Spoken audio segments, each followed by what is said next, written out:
tym odcinku zastanawiam się nad sensem życia, optymalnym kształtem samochodu i zasadnością testu Turinga.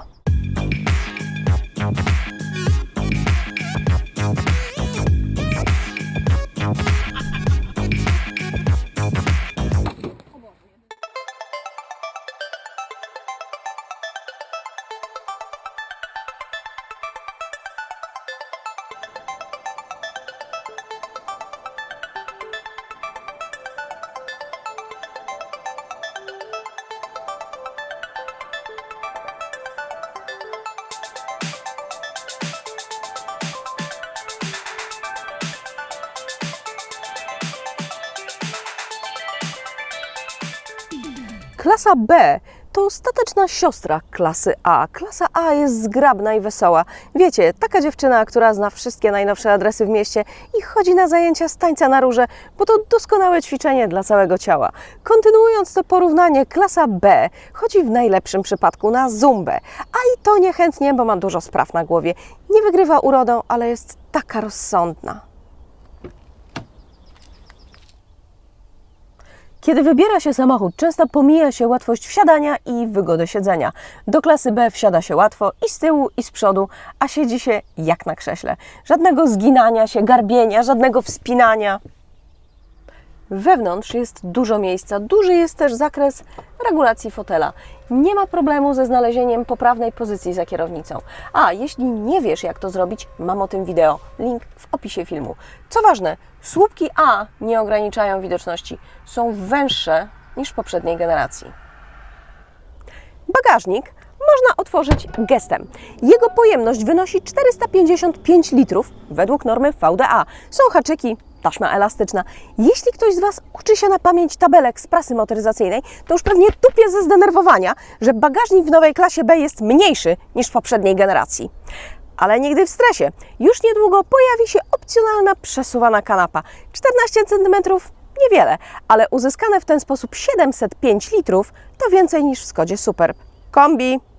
Po złożeniu tylnych siedzeń już teraz pojemność jest większa niż w poprzedniej generacji, a z uwagi na specyficzny kształt samochodu, bagażnik jest łatwo dostępny, nawet jeśli masz tyle wzrostu co ja.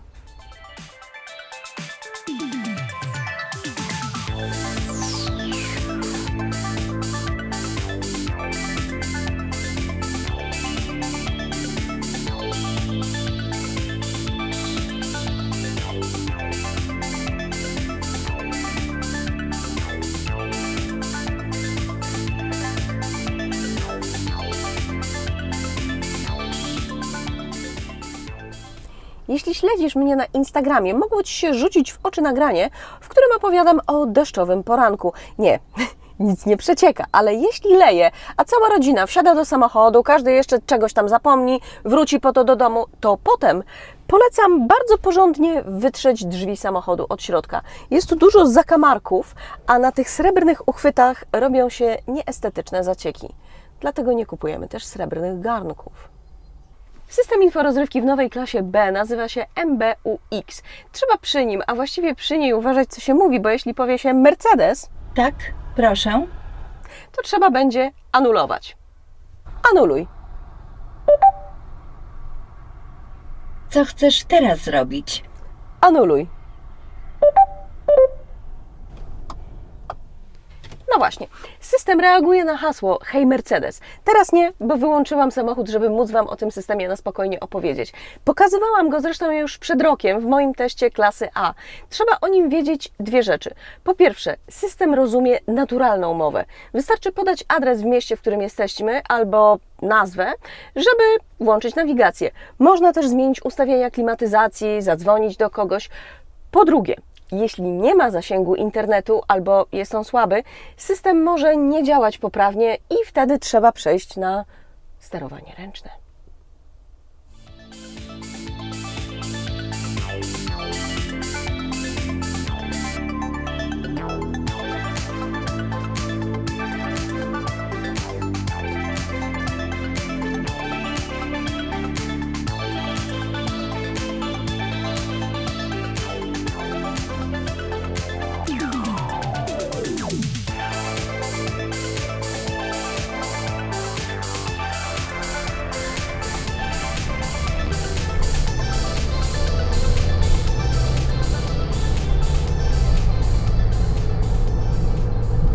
Można też zadać pytanie niezwiązane bezpośrednio z prowadzeniem samochodu.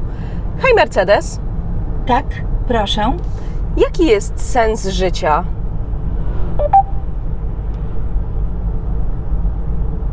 Martwi mnie, że pytasz o to komputer.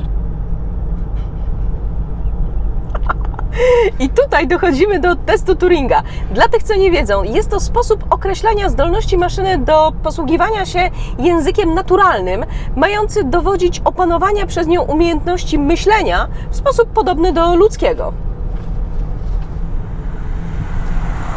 Na razie chyba nikt nie ma wątpliwości, że to maszyna. Zresztą Mercedes nie udaje, że jest człowiekiem. Ale czy potrzebujesz uczucia, że rozmawiasz z człowiekiem? Czy ciekawsza jest jednak możliwość obcowania z maszyną?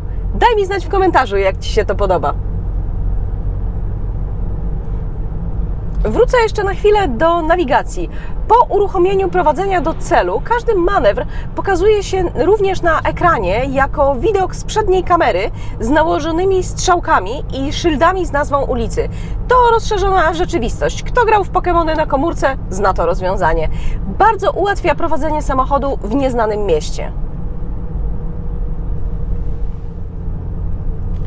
Jeśli bardziej niż sens życia według interesuje Cię zużycie paliwa, to 2-litrowy 150-konny diesel w trasie zużywa poniżej 6 litrów na 100 km, a w mieście 7-8.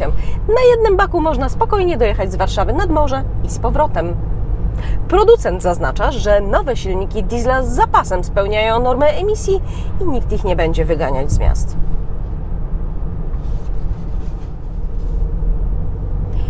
Samochód jest dobrze wyciszony. Czasem po dłuższej trasie jestem zmęczona hałasem w kabinie, ale nie tutaj.